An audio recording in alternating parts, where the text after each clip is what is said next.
Club de Prensa con Juan Carlos Iragorri. Bienvenidos a Club de Prensa en NTN 24. Transmitimos desde nuestros estudios centrales en Bogotá en este lunes festivo. Y no olviden ustedes que al final del programa pueden encontrarlo completo, pueden encontrar apartes en nuestra página de Facebook, también por nuestra cuenta de Twitter y el audio, el podcast en SoundCloud. Y les doy la bienvenida a los invitados a este programa. En primer lugar, Francisco Miranda, periodista y analista colombiano. Gracias, Pacho, por estar aquí. Gracias, Juan Carlos. Un saludo a toda la audiencia. Marcos Peque, el profesor de la Universidad Externado de Colombia en Bogotá y columnista de prensa, bienvenido también. Muchas gracias, Juan Carlos. Saludos a toda la audiencia. Y Francesco Maneto, corresponsal jefe del diario El País de Madrid, bienvenido igualmente. Muchas gracias, encantado.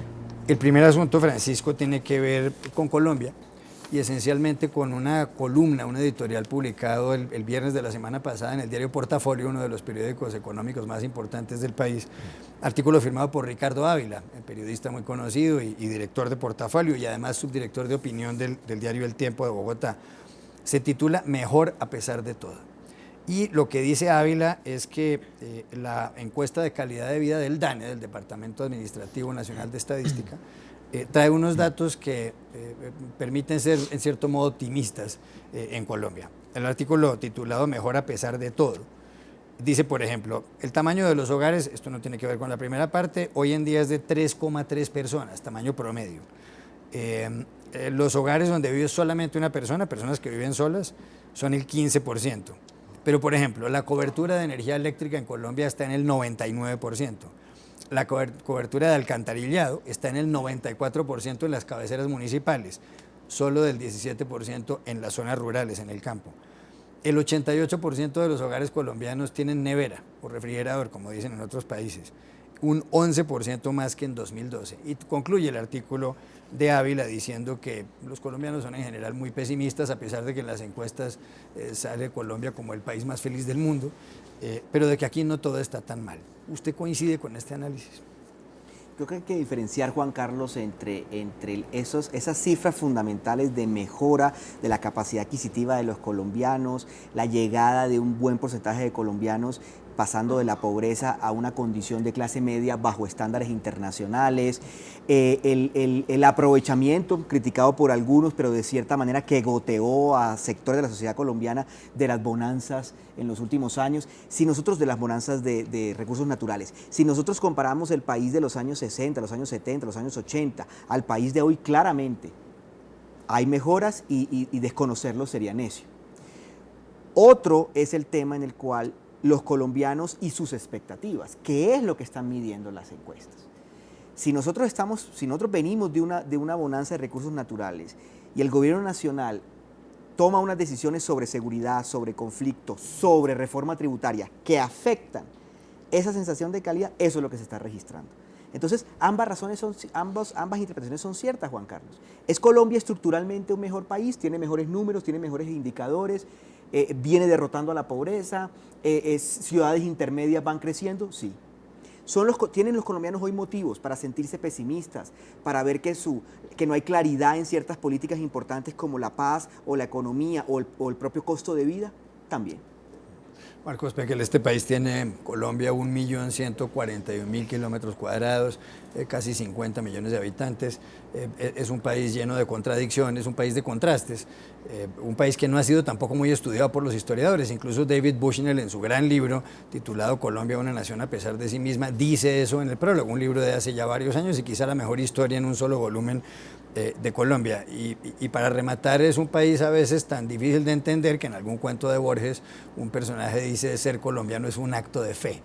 ¿Cuál es su punto de vista sobre Colombia a la luz de este artículo de Ricardo Ávila?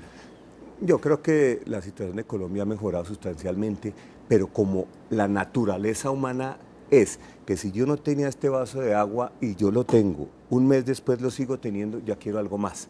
Por lo tanto, todos los indicadores son válidos, todo ha mejorado, pero siempre el ser humano quiere más. Tiene expectativas de mejorar, no de quedarse ahí. Entonces ya tenemos energía eléctrica, ya nos tenemos que preocupar por energía eléctrica y ya tenemos cubrimiento de salud, ya no tenemos que preocuparnos por eso. Hay otras cosas que se nos aparecen como necesidades insatisfechas y ahí es donde puede estar el pesimismo. Y por otro lado, este es un país muy diverso y un país también fragmentado, esto es como una sociedad fragmentada. Y lo que pensamos en las grandes ciudades, que nos molesta el trancón, no son los problemas que tiene la gente en las zonas rurales o en ciudades intermedias pequeñas. Por lo tanto, la mejora es clara desde el punto de vista de todos los indicadores, la macroeconomía y todo. A mí siempre me llama la atención cuando decían que las calificadoras de riesgo nos califican muy bien.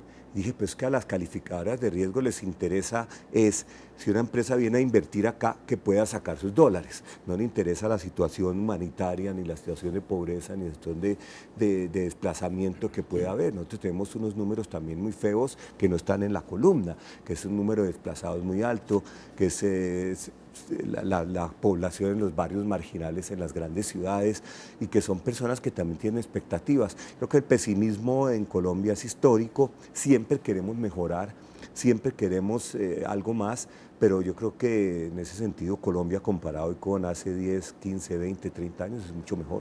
Francesco Maneto, usted es italiano, viene de cubrir política nacional en el diario El País en Madrid, en la capital de España. Ha llegado hace poco más de un mes. ¿Qué percepción tiene usted de este país?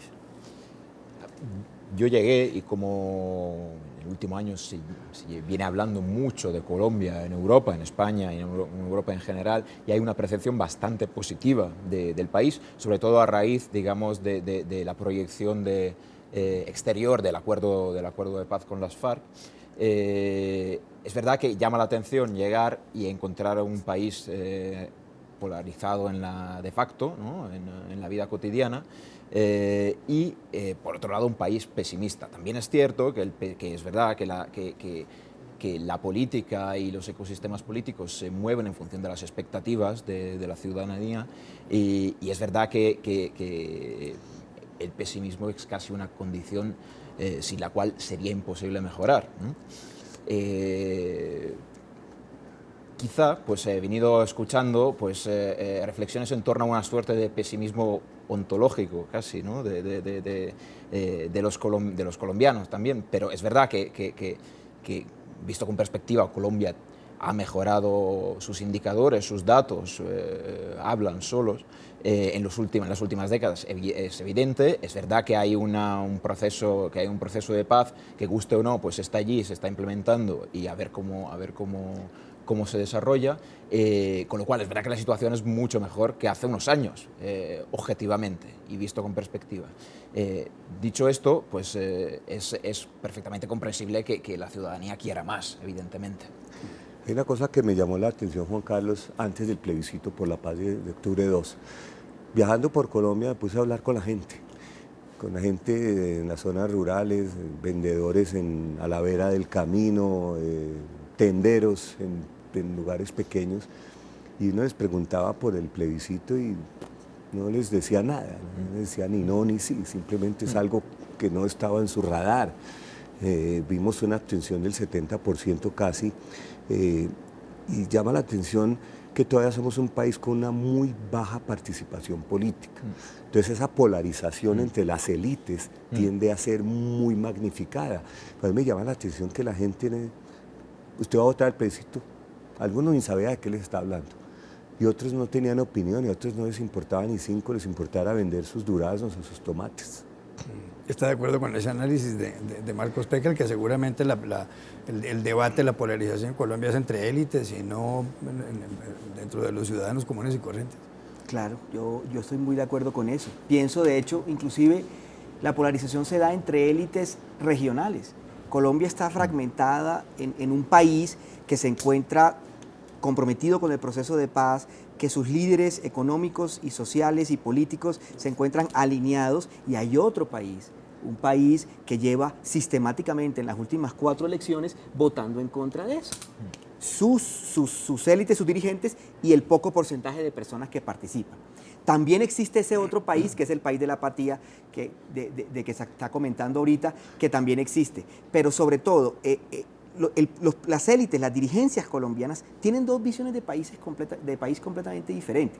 Y hay regiones en Colombia que han vivido de una manera diferente el conflicto, que han vivido de una manera diferente los últimos 40 años de guerra, los secuestros, la presión de las fuerzas irregulares y de la guerrilla y de los paramilitares. La idea de que se puede desde Bogotá definir todo lo del posconflicto, definir la forma en que esos campamentos están creados y la manera como la sociedad colombiana tiene que integrar ese proceso de paz, me parece que es equivocado. La territorialización del posconflicto es una deuda que tiene la dirigencia de Bogotá y tiene que entregar a la dirigencia regional, y ambas están en mora, no solo con los colombianos que mencionaba Marcos Pekel ahorita, que son indiferentes, pero que de alguna manera también pudieron vivir o ser víctimas o vivir las consecuencias de ese conflicto, como las élites y la sociedad informada que también está discutiendo y que se encuentra polarizada hoy. Ya regresamos a Club de Prensa. Volvemos a Club de Prensa en NTN 24 desde nuestros estudios centrales en Bogotá. Francesco, hay novedades políticas en Europa y expectativas, sobre todo por dos elecciones. La primera de ellas, la de Francia, elección presidencial cuya primera vuelta es el 23 de abril, y la segunda, en caso de que ningún candidato obtenga más del 50% de los votos, será el 7 de mayo. Se prevé, según los sondeos, que se van a enfrentar Marine Le Pen, la líder del Frente Nacional, un partido xenófobo que quiere sacar a Francia de la Unión Europea por una parte, y por otra Emmanuel Macron, un candidato de centro izquierda independiente que venía de los partidos socialistas. El candidato de derechas, François Fillon, está en problemas muy serios porque ha sido incluso llamado por la justicia después de que se descubriera de que contrató, cuando él era parlamentario, a su mujer para que lo asesorara, cosa que no es ilegal en Francia. Lo que pasa es que ella nunca llevó a cabo ningún trabajo, y aparte de eso, de los $800.000 que le pagó a su mujer, pues también les hizo unos pagos a sus hijos. Eso por una parte de esa elección. La otra es la del 24 de septiembre, en Alemania, donde la señora Angela Merkel, la canciller federal, jefa del gobierno, quiere que la reelijan, y se enfrenta a Martin Schulz, un hombre de centro izquierda que puede que le gane los comicios. Pero se habla mucho todavía de las elecciones la semana pasada en Holanda, en donde Mark Rutte, el primer ministro liberal, obtuvo el 21% de los votos, 33 escaños en un congreso, en un parlamento de 150. El segundo en votación fue Geert Wilders, con el 13%, un hombre xenófobo que quiere sacar a los musulmanes de Holanda, y que además quiere retirar también a Holanda de la Unión Europea. Para algunos, el hecho de que Wilders no hubiera logrado una votación mayor ha sido un triunfo de la democracia liberal y de la tolerancia, pero hay artículos como el de la revista The Economist, en la última edición de este semanario, que dice que no es verdad, que una cosa es Holanda, con sus 28 partidos políticos, y otra es Francia, y que no se puede deducir por el triunfo del señor Rutte que vaya a ganar, por ejemplo, Macron en Francia. ¿Cuál es su análisis? Es verdad que lo que ha sucedido en Holanda esta semana, la semana pasada, el miércoles pasado, pues rompe de alguna forma la cadena, ¿no? La racha de votaciones vinculadas a cierto tipo de populismo o de derechas o de izquierdas que se han venido produciendo en Europa en el último año. Es verdad eso, pero es verdad que cada país en Europa, y es verdad que dentro de Europa se percibe, digamos, los partidos clásicos tradicionales de centro-derecha, centro-izquierda han aplaudido ese resultado, pero es verdad que en Europa cada país tiene un ecosistema político distinto. Y es cierta esa reflexión. Holanda tiene unas peculiaridades muy propias, ¿no? Con una cantidad de partidos, un voto muy fragmentado, ¿no? Y Francia, en cambio, que es la primera que celebra elecciones, que además es un país vecino, ¿no? de Holanda, Francia tiene otro tipo de política, otro tipo de tradición y otro tipo de características. ¿Puede el fracaso de Wilders, pues, de alguna forma afectar el resultado de Marine Le Pen en Francia? Pues quizá, es verdad que Marine Le Pen tiene que estar preocupada ahora, y tiene que quizá replantearse algunos elementos de la campaña, pero quizá ese resultado holandés tiene más repercusión en los demás países de la Unión Europea, digamos, y en la opinión pública en general y en los medios, que en el elector de base de francés y en el elector del votante de Marine Le Pen. Claro. Marcos Pekel. El tema de Europa, sí, yo estoy de acuerdo que cada país tiene su propia dinámica y Alemania más que todos los demás. Pero creo que Europa realmente enfrenta serios problemas. Partiendo de la base de que la situación económica y de bienestar en Europa no se compara con ningún otro, un gran divorcio que existe entre Bruselas y el resto de la Unión Europea. Un divorcio que existe entre el señor Juncker, que cree que puede manejar a la Unión Europea como su Luxemburgo natal, que es un país chiquito, y ha habido un alejamiento de las políticas que se fijan en Bruselas frente a lo que la gran mayoría de la gente quiere, máxime en una situación de crisis económica que estalló en el 2008 y de la cual hay países que no han salido de ella. Y luego tiene la expansión de la Unión Europea, que termina siendo un problema, pues tienen países, los países de Europa del Este hoy en día, Polonia, Hungría, República Checa, Eslovaquia, algunos con situación económica muy buena, pues no quieren saber nada de Bruselas. Ellos solamente quieren recibir los beneficios que les da estar en la Unión Europea, pero no quieren someterse a las políticas, especialmente en el tema de migración, que las fijaron en Bruselas sin consultar con la gente. Y los países tienen sus temas, tienen su gente, tienen su identidad, y ahí es donde estamos viendo esa Unión Europea descosiéndose por todas partes, y tiene que reinventarse ese macroestado que realmente socava la soberanía de cada estado, sí, pero que en su momento fue bueno porque los países querían recibir los subsidios agrícolas, pero hoy en día les toca recibir inmigrantes musulmanes que no quieren, y la Unión Europea tiene que inventarse para que no siga realmente el proceso de crisis y descoce lento que está sufriendo. Pacho Miranda. Coincido, el proyecto europeo se encuentra en una crisis mucho más estructural que lo que reflejan un par de elecciones. Independientemente del resultado de Wilders y del resultado de Le Pen, e inclusive de los resultados que pueden ser muy positivos de la extrema derecha alemana, que puede de pronto pasar la regla del 5% e integrar el Bundestag.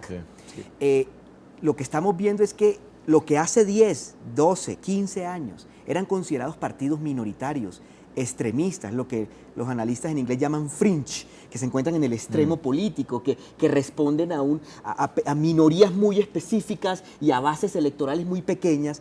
En los últimos 15 años y con el recrudecimiento a partir de la crisis económica del 2008, estamos viendo un crecimiento de esos mismos partidos utilizando las reglas de la democracia, utilizando los tiempos y los discursos y los instrumentos de la democracia, generando agendas que son democráticamente adversas al proyecto europeo. Entonces, ahora resulta que estamos festejando porque supuestamente Wilders quedó de segundo, pero es que Wilders y su antecesor Pim Fortuyn eran minoritarios hace un par de años, ya no lo son. Claro. Y entonces vemos estos partidos populistas, que es una palabra, una sombrilla muy grande para detectar, digamos, diferentes identidades y ritmos. Sí. Se encuentran en el sur, en Grecia y en España, se encuentran en el norte, en Austria, en Dinamarca, se encuentran en países ricos, se encuentran en países pobres, en Suecia, sí, se encuentran en países que tienen modelos democráticos liberales que desde el otro lado del océano nosotros consideramos como